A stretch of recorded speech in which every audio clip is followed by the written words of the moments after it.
Ngayon po sa ating Q&A portion kung bakit sa krus ipinako ang ating Panginoong Jesucristo. Alam niyo ang krus, ang pagpapako dito ang siyang paraan ng impyerno ng Roma para parusahan ang mga rebelde at mga lumalabag sa kanyang mga batas. Bago nitang si Spartacus, ang gladiator na nagrebelde, kasama ang 6,000 mga rebeldeng kasama niya na lumaban sa impyerno ng Roma ay ipinakong lahat sa krus sa Appian Way. At ang pagpapako sa krus ay isang napakahirap na paraan ng pagpaparusa at napakatagal po naman. Ang ating siga elektrika ay maituturing natin makatao pa sapagkat ilang segundo lang ipatay ka na hindi ka na ganang maghihirap. Subalit, magunit ang ating Panginoon ay pinako sa krus, ganap na alas 9 ng umaga. 6 na oras siyang naghirap, namatay noong ganap na alas 3 ng hapon, nalagutan ng hininga pagkatapos ng napakatagal na paghihirap para lang tubusin ang ating pagkakasala. Hanggang sa Lunes po ang balik ng ating Q&A portion. Balik tayo kay Kakiko. Wala sa Biblia yung Huwebes Santo, Biyernes Santo. Unang-una, hindi naman namatay si Kristo ng Biyernes. Namatay siya Miyerkules ng hapon. Kung pag-aaralan mo ang Biblia. Maling paniniwala na sabihin mo si Kristo, namatay ng Biyernes ng hapon. Tapos inilibing siya nung hapon. Tapos nabuhay na siya nung Sabado, lalabas isang araw lang siya dun sa libingan. Kasi nilibing siya buong Sabado lang. Linggo, wala na siya sa libingan, sabi dun sa ulat ni San Mateo. Nung pumunta si Maria Magdalena sa libingan, maagang-maaga ng linggo, wala na ron ang Kristo. Kung namatay siya ng Biyernes, lalabas, isang araw lang siyang nalibing. Ang sabi ni Kristo, doon sa 12:40 ng Mateo. Sapagkat kung paanong si Jonas ay napasatya ng isang malaking isda na 3 araw at 3 gabi, ay gayon ding mapapasa ilalim ng lupa na 3 araw at 3 gabi ang anak ng tao. Ang Panginoon Kristo hindi nagsisinungaling kahit kailan. Sabi niya kung paanong si Jonas nandoon sa tiyan ng isdang malaki na nagdala sa kanya sa Ninibe.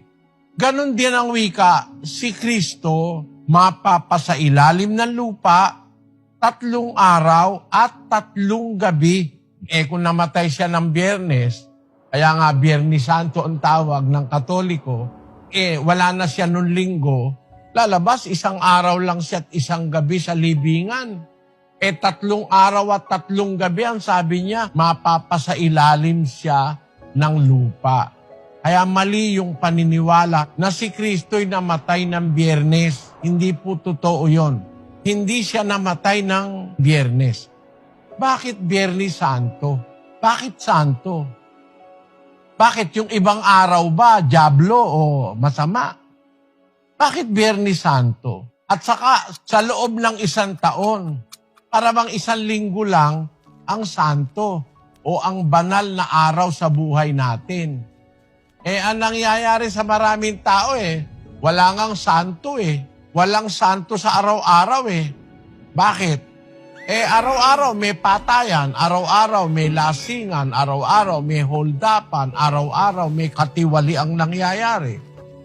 Tama ang sabi ni Pablo na ang mga araw ay masasama para sa taong hindi sumusunod sa Diyos, may mga araw na masasama sa mundong ito.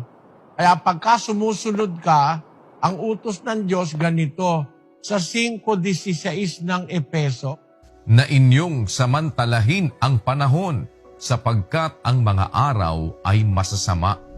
sa mundong ito, merong mga araw na masasamang talagang masasama.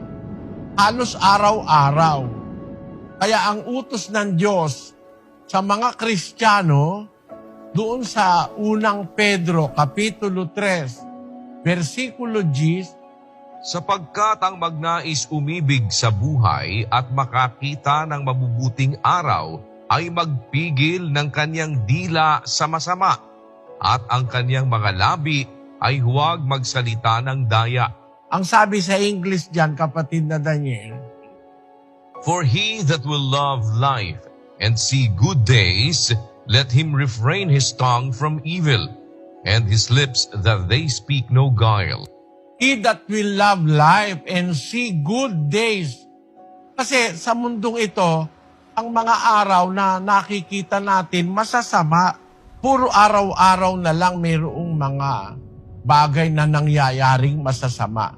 Kaya lang nagiging mabuting araw pag ikaw ay nasasakop ng Diyos.